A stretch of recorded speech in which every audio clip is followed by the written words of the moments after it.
Governments across the UK are advised by the National Screening Committee. This is a complex area, and there are arguments for and against. And if it were straightforward, then the National Screening Committee would have recommended to government that we introduced population-based screening. They've come to the assessment, in their expert view and opinion, that the evidence at this moment in time does not support population-based screening. Their advice at this point in time is that it does not support pre-participation screening for athletes.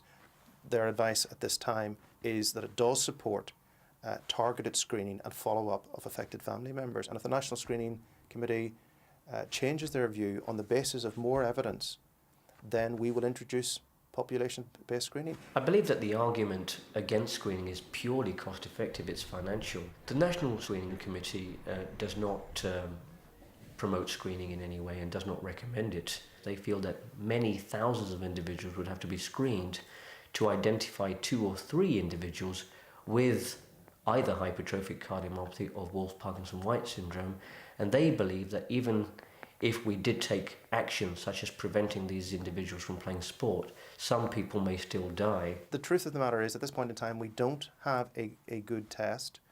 We don't have good evidence that even if we did have a good test, that intervening, offering treatment would affect the course. Sudden cardiac death is unexpected death from a heart problem occurring within 6 to 12 hours of perceived normal health. It is due to a number of conditions. As I said, heart muscle diseases, electrical faults of the heart, even problems with the valves of the blood supply of the heart. The symptoms, however, that occur as a result of these conditions are only limited to chest pain, breathlessness, palpitation, or blackouts. It is true to say that the investigations required to diagnose all of these conditions are numerous, and I would not expect a GP to know a lot about these conditions because they're rare. The most important thing that a GP should be aware of is 1, the symptoms that occur as a result of these conditions, and secondly, that these conditions run in families. So if a young person approaches a GP with these symptoms or a family history of heart problems, then that individual should be referred to a cardiac expert.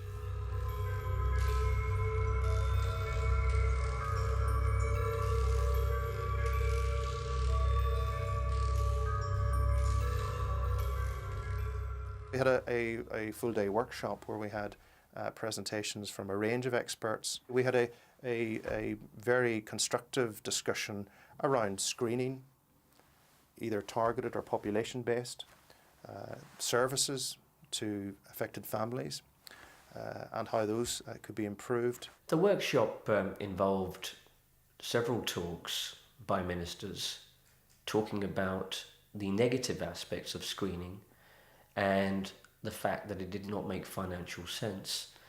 My job was to try to convince people in Northern Ireland that this type of screening was really practical in people aged between 14 to 35, and that it had been conducted very successfully by the charitable organisation Cardiac Risk in the Young, who've screened 3,000 individuals to date and identified several individuals with potentially life-threatening disorders. I believe it's the government's responsibility to ensure that individuals in primary care, that is the GPs, are fully informed about conditions that cause sudden cardiac death and their manifestations. It's also important that GPs are aware who they should be referring these individuals to and which cardiologist or cardiologists have expertise in these conditions.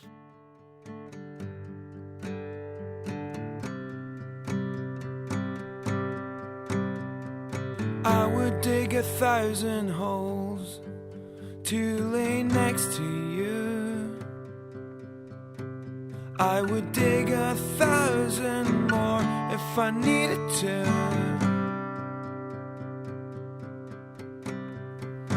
I look around the grave for an escape route of old routines. There doesn't seem to be any other way.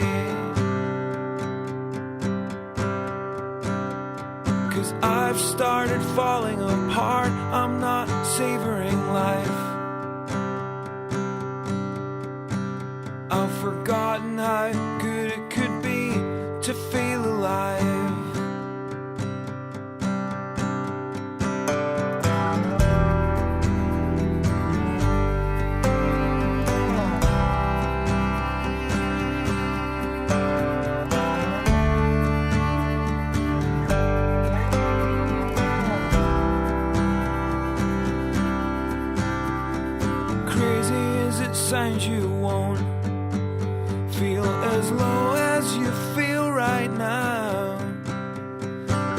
least that's what I've been told by everyone. I whisper empty sounds in your ear and hope that you won't let go. Take the pieces and build them skyward, 'cause I've started falling apart. I'm not savoring life. I've forgotten how good it could be to feel alive.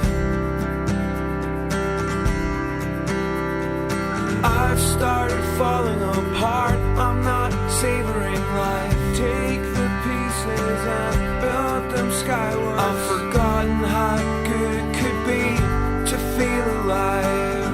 Take the pieces and build them skywards.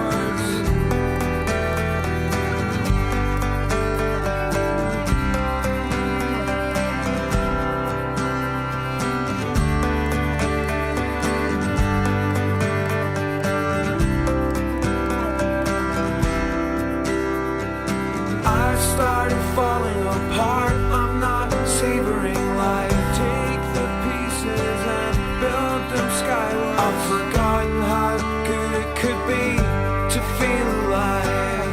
Take the pieces and build them skywards. Take the pieces and build them skywards. And take the pieces and build them skywards. And take the pieces and build them up to the sky.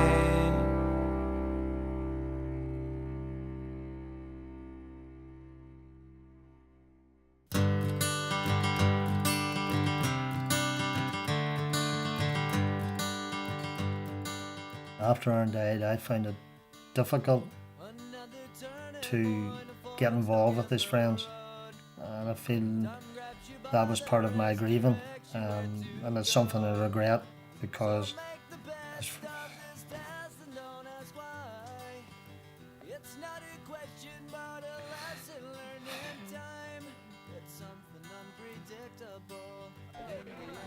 all them young guys do fundraising every year for Cry in honour of Aaron, and meet up every year on his anniversary and have a golf game and go out and celebrate Aaron's life. And we find that as a family very comforting. They're very, very special young people, and they will always be in our hearts.